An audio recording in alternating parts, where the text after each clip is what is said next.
বাংলাদেশের জনগণকে বোঝা দরকার, আজকে সীমান্ত হত্যা, পুশিনের নামে যা যা চলছে, অথবা বাংলাদেশি একজন প্রতিমন্ত্রীর মর্যাদায় উপদেষ্টাকে যে ব্যবহার এবং হেনস্থা করা হয়েছে, এটা নতুন কোনো ঘটনা না। আমরা গত দশকের পর দশক থেকে দেখেছি বাংলাদেশের নাগরিকরা পড়ালেখা হোক, ট্রানজিট হোক আর চিকিৎসা হোক, ভারতের বিভিন্ন বন্দরে, সেটা স্থল সীমান্ত হোক আর বিমানবন্দর হোক, প্রত্যেক জায়গাতে এই ধরনের অপমানজনক আচরণের শিকার হয়েছে। শুধুমাত্র এবার জানতে পেরেছেন কারণ বাংলাদেশের পতাকাবাহী একজন ব্যক্তিকে এই অসম্মান করে ফেরত পাঠানো হয়েছে বলে। আমরা বাংলাদেশের বর্তমান সরকার এবং ভারতবর্ষ যারা শাসন করছেন, আপনাদেরকে স্মরণ করিয়ে দিতে চাই, আপনাদের দালাল দাস আওয়ামী ফ্যাসিবাদ বাংলাদেশে ফিরবে না। বাংলাদেশ বদলে গেছে, দাসত্বর শৃঙ্খল এই দেশের মানুষ ভেঙে ফেলেছে, সেই দাসত্ব আর ফিরবে না।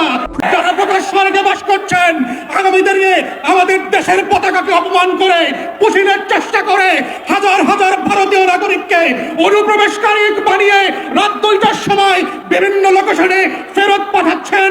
মনে রাখবেন, বাংলাদেশ আওয়ামী ফ্যাসিবাদের সেই পুশিনের মেনে নেবে না।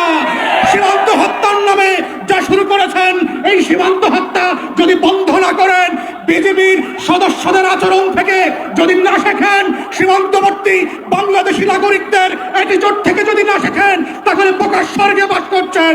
দিল্লির আধিপত্যবাদ আমরা ত্রয়োদশ সংসদে মেনে নেই নাই, 13-14 সেঞ্চুরিতে মেনে নেই নাই। বাংলার শাসকদের, দিল্লির শাসকদের পরাজিত করবার ইতিহাস আছে। শিক্ষা নিয়ে ব্যবস্থা নেন, আপনার ফরেন পলিসি চেঞ্জ করেন। আমরা firmly respectful to your territorial integrity. আমাদেরকে বাধ্য করবেন না দ্বিপাক্ষিক প্রতিবেশী সুলভ সেই সম্পর্ক থেকে একটা হস্টাইল রিলেশনশিপে আসতে, এবং এর পুরো দায় ভারতবর্ষের এবং দিল্লির সরকারের। বাংলাদেশ সরকারকে বলবো, চোখে চোখ রেখে কথা বলেন। বাংলাদেশ এক নতুন সীমান্ত প্রহরী জাতি আকারে আবির্ভূত হয়েছে।